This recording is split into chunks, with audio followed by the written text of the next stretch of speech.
Незаконски угостителски објекти добиваат приклучоци на струја, а куините со броила до фритези имаат хасап дозволи, обвинува градоначалникот на Кочани Венко Крстевски, кој вели дека 3 месеци по трагедијата се уште има угостители кои узурпираат јавен простор, работат незаконски и спротивно на стандардите, за што денеска им поднесе кривична пријава до Кочанското обвинителство. Државниот пазарен инспекторат и Агенцијата за храна и ветеринарство и останатите институции пак ги прашува зошто и натаму се толерира ваквото работење. На угостителите кои што работат незаконски и нерегуларно, побитен им е личниот профит отколку безбедноста и здравието на граѓаните.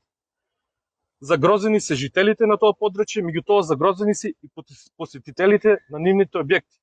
Трагедијата која што се случи во Кочани е плод на институционални пропусти и корупција која што се случувала сите овие години.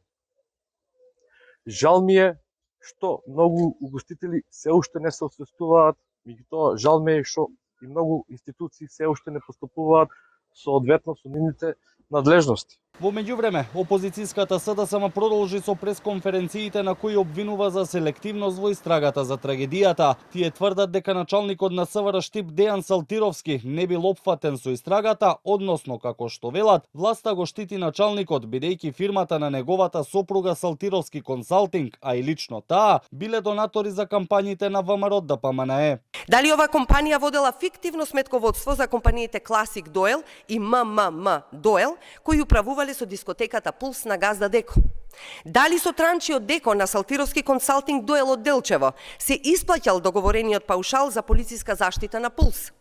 Дали Салтировски консалтинг Доел била вмешана и во скандалот Делчевски ниви, кој магично исчезна од судските процеси? Конечно, дали овие пари од Деко завршувале за финансирање на кампањите на ВМРО ДПМН? Од ВМРО ДПМН одговорија дека никој не е поштеден и дека не се води селективна правда, а СДСМ го обвинуваат дека ја злоупотребува трагедијата во политички цели. СДС имале состанок на кој присуствувале повеќемина од раководството и токму на тој состанок договориле Кочани да биде дел од кампањата во следниот период.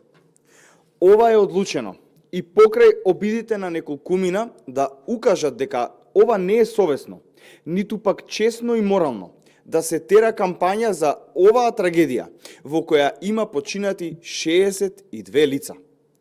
Ова е доказ дека СДС не знае за основни вредности. Инаку, со обвинението кое го покрена Кочанското обвинителство, опфатени се 34 физички лица и 3 правни лица.